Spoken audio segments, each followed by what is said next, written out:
हाँ, ये बात है। उत्तर प्रदेश में जब राहुल गांधी अपने बस यात्रा को लेकर आए तब अखिलेश डिड नॉट जॉइन। उसके बाद अलायंस भी नहीं हुई थी। फिर खबर लीक की गई कि प्रियंका वाड्रा ने अखिलेश से बात की है। प्रियंका वाड्रा ने मामला को सुलझा दिया है। राहुल गांधी इंग्लैंड चले गए, प्रियंका वाड्रा ने सब कुछ सुलझा दिया। इसी तरह की खबर तो आ रही है। तो आप कह रहे there are two groups, there is a Priyanka Vadra group and there is a Rahul Gandhi group, and then there is a old timers group of Sonia Gandhi. और भी group who is more powerful? मैं तो Who is calling the there are shots? 5 groups. There are 5 groups and they are working against each other. They are working against each other's मतलब basically and they are working to basically one upmanship चल रहा है, जिसको बोलते हैं ना अंग्रेजी में one upmanship चल रहा है आपस में सबका। और उसमें पार्टी का बड़ा नुकसान हो रहा है। पता नहीं लीडरशिप इसको रिकॉग्नाइज कर पा रहा है कि नहीं कर पा रहा है। अभी तक तो नहीं किया जो मुझे दिख रहा है। कल मुझे अजीब लगा प्रेस कॉन्फ्रेंस जब हो रही थी when there was the talk कि नाना पटोले ने कहा we will take disciplinary action against Sanjay Nirupam. तो एक तरह से थोड़ा सा सन्नाटा था रिपोर्टर्स में कि disciplinary action against Sanjay Nirupam. then one reporter asked a question कि will you give him a warning letter? बोलते हैं नहीं, one shot action, कुछ ऐसा कहा था। नाना पटोले ने आपके बारे में कहा one shot action किया जाएगा। तो clearly there are people within the Congress party who wanted you out. ये भी जो है, ये नहीं कि कोई वार्निंग थी, कोई सस्पेंशन था। ये भी जो इंटर जो एक लॉबीज की इंटर लॉबीज राइवलरी है ना, उसी का नतीजा है भाई। दरअसल मैंने कहा क्या, मैंने सिर्फ ये कहा कि शिवसेना के साथ कांग्रेस पार्टी जिस प्रकार से समझौता कर रही है, सीटों की शेयरिंग कर रही है, यह कांग्रेस पार्टी के हित के खिलाफ है।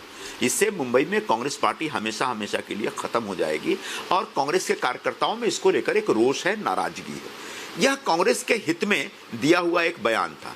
दूसरा बयान यह था कि भाई बगैर पूरे एमबीए के सभी पार्टनर्स को ऑन बोर्ड लिए और बगैर सबके साथ सहमति बनाए, शिवसेना ने एमबीए के कैंडिडेट के तौर पर एक खिचड़ी चोर को हमारे सामने पेश कर दिया, जो कि यहाँ के पूर्व सांसद के खिचड़ी चोर क्यों कहा? और उनके ऊपर आपने ये वर्ड खिचड़ी चोर या आपने क्यों कहा? आप जर्नलिस्ट रह चुके हैं, आपको पता है ये व्यंग नहीं है।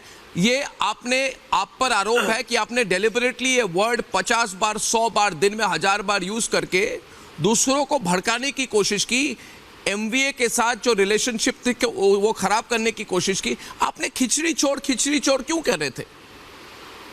कांग्रेस पार्टी के लोग कह रहे हैं कि संजय निरुपम को क्या जरूरत थी सब जगह जाके खिचड़ी चोर कहे। बड़ा अच्छा सवाल है, मैं इसका जवाब देता हूं आपको। क्या होता है, पहले खिचड़ी स्कैम है क्या?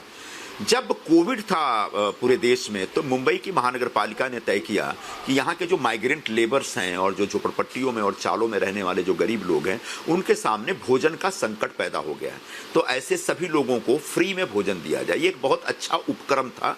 इसका मैं मतलब इसकी तारीफ करना चाहूँगा। और तो महानगर पालिका ने कहा कि अब ये तत्काल कैसे दिया जाए, तो उनने बगैर टेंडरिंग प्रोसेस को फॉलो किए अपने पसंद के जो सप्लायर्स थे, उन सप्लायर्स के जरिए उनने खिचड़ी सप्लाई करने का, इन गरीब लोगों के लिए खिचड़ी सप्लाई करने का प्रोजेक्ट बनाया। और फिर ये जो अलग अलग शिवसेना के नेता थे, उन्होंने अपने अपने सप्लायरों को इस पूरे स्कीम में डाल दिया और ये डील के साथ कि भाई हमको कमीशन देना। तो कमीशन खाना कोई नई बात है देश की राजनीति में, ऐसा नहीं है, वर्षों से लोग कमीशन खाते रहे। लेकिन आपका सवाल है कि मैंने खिचड़ी चोर क्यों बोला। उन्होंने ऐसे जो छानबीन हुई तो पाया गया कि ऐसे कई सप्लायर थे जिनसे इन लोगों के रिश्ते थे। उन सप्लायर्स को बोला गया था कि 300 ग्राम खिचड़ी देंगे, लेकिन उस डिब्बे में 100 ग्राम ही खिचड़ी थी। मतलब 200 ग्राम खिचड़ी जो गरीब के नाम पे लिखी हुई थी उसकी चोरी कर ली।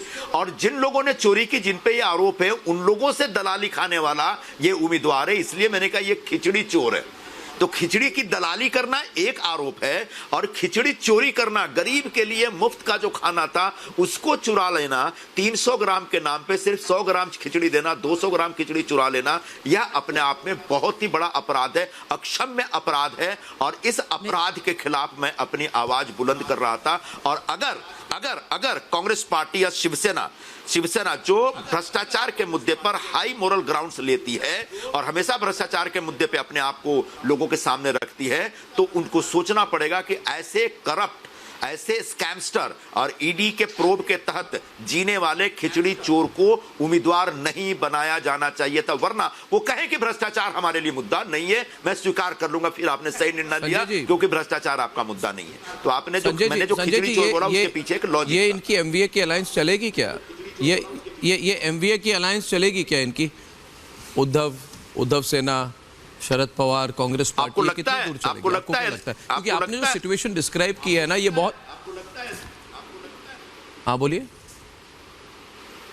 आपको लगता है कि अलायंस चल रहा है? अलायंस तो चल ही नहीं रहा है भाई। बंगाल में ऑलरेडी सब कुछ बिखर गया है। जवाब दूं? अब दिल्ली में हालत ये है, दिल्ली में मुझे हालत मुझे ये तो है। आपको पता है मैं व्यक्तिगत तौर से मेरे क्या राय है उद्धव ठाकरे के बारे में, मगर मैं आपसे पूछ रहा हूं कि जो सिचुएशन आप डिस्क्राइब कर रहे हैं कि ऊपर से सब कुछ ठीक लग रहा है, ये दिल्ली बॉम्बे में आके करोड़ों स्पेंड करके बड़ी बड़ी रैली करते हैं, फारूक अब्दुल्ला आते हैं, आपके नेता आते हैं, कहते हैं हम देश को हम अलग तरह की राजनीति दिखाएंगे, दिशा दिखाएंगे, मगर अंदर ही अंदर इतनी तनाव है।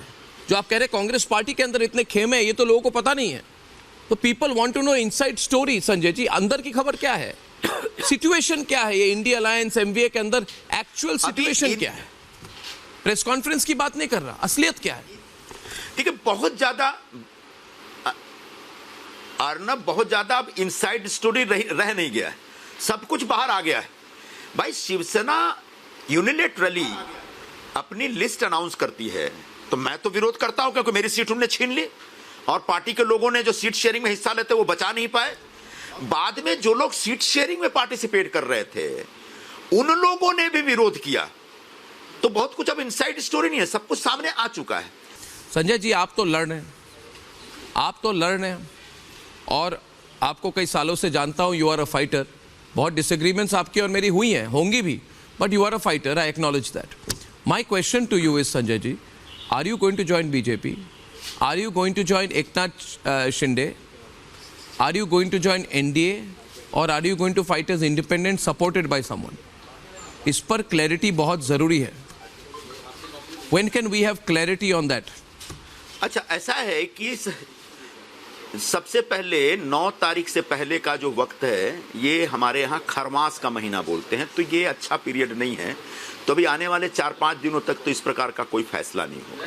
9 के बाद जब नवरात्रा शुरू होगी, मैं खुद नवरात्रि का उपवास रखता हूं वर्षों से, उस दरमियान हम एक फैसला करेंगे। और अभी तक सच पूछिए तो कोई फैसला नहीं किया है। जब हम फैसला करेंगे तो निश्चित तौर पर आप सबके सामने आकर इसकी बहुत खुशी खुशी घोषणा करेंगे। लेकिन आज at this point of time no decision has been taken as far as joining any party is concern.